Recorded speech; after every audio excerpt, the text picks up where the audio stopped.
From Sunland education and immigration consultants Chandigarh. मैं एक registered migration agent from Australia and licensed immigration adviser from New Zealand. आज हम बात करेंगे financial requirements for study visa to various countries.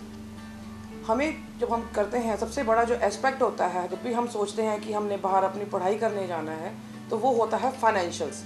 हमें कितने पैसे शो करने हैं, हमारा एक्चुअल में कितना खर्चा आएगा। आप जब भी कभी कंसल्टेंट के पास जाते हैं तो वो आपको बताते हैं कि जो हमारी फ़ीस आएगी फर्दर स्टडीज़ के लिए वो तकरीबन 10 लाख होगी या 20 लाख होगी।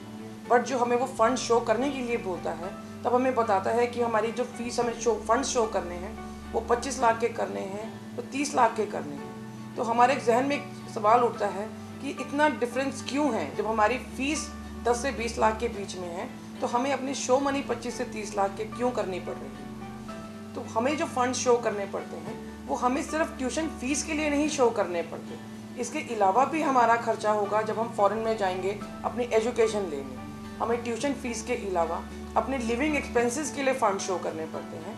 हमारी मेडिकल इंश्योरेंस हमें मेंटेन करनी पड़ती है कि अगर बाई चांस हमें कुछ अपनी पढ़ाई के ड्यूरिंग कोई मेडिकल इमरजेंसी आ जाती है तो वो हमारे खर्चे कहाँ से मीट आउट होंगे। इसके अलावा हमें वहाँ पे उस कंट्री में आने जाने के लिए एयर फेयर के लिए हमें फ़ंड शो करने पड़ते हैं। तो जब भी आप सोचते हैं कि किसी भी कंट्री में अपनी पढ़ाई आगे पूरी करने के लिए, तो उसके फाइनेंशियल्स आपको निकालने के लिए शो मनी निकालना बहुत आसान तरीका है।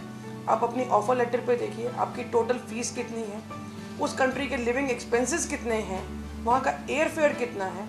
आप उन सबको टोटल करके आप पता कर सकते हैं कि आपकी कितनी रिक्वायरमेंट है। और हर कंट्री की रिक्वायरमेंट शो मनी की भी डिफरेंट रहती है। कई कंट्रीज़ बिल्कुल फ्रेश फंड्स मांगती हैं, कई कंट्रीज़ में रिक्वायरमेंट होती है कि आपको एटलीस्ट 3 मंथ्स ओल्ड फंड चाहिए, कई कंट्री की रिक्वायरमेंट 6 मंथ्स ओल्ड फंड की भी हो सकती है।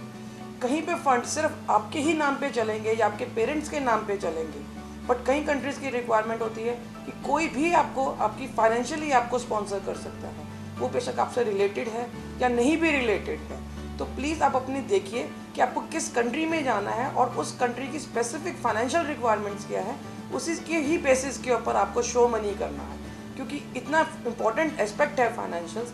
अगर आपने फाइनेंशियल ठीक नहीं शो किया है तो आपका वीज़ा भी रिजेक्ट हो सकता है और आपको फर्दर बैन भी लग सकता है। आप किसी भी कंट्री में दोबारा नहीं अप्लाई कर सकते हैं। तो जब भी आप अपना फ्यूचर सोचें, फ्यूचर ब्राइट करने के बारे में सोचें, तो फाइनेंशियल्स के ऊपर बहुत ज़्यादा आपको ध्यान रखने की ज़रूरत है। आप हमें कांटेक्ट करिए, हम आपको हमेशा आपके पास आपको सबसे बेस्ट नॉलेज देने के लिए हैं। We are registered migration agent, registered हैं लाइसेंस्ड इमिग्रेशन एडवाइज़र। तो किसी भी तरीके से किसी भी डाउट में आप you can call us any time.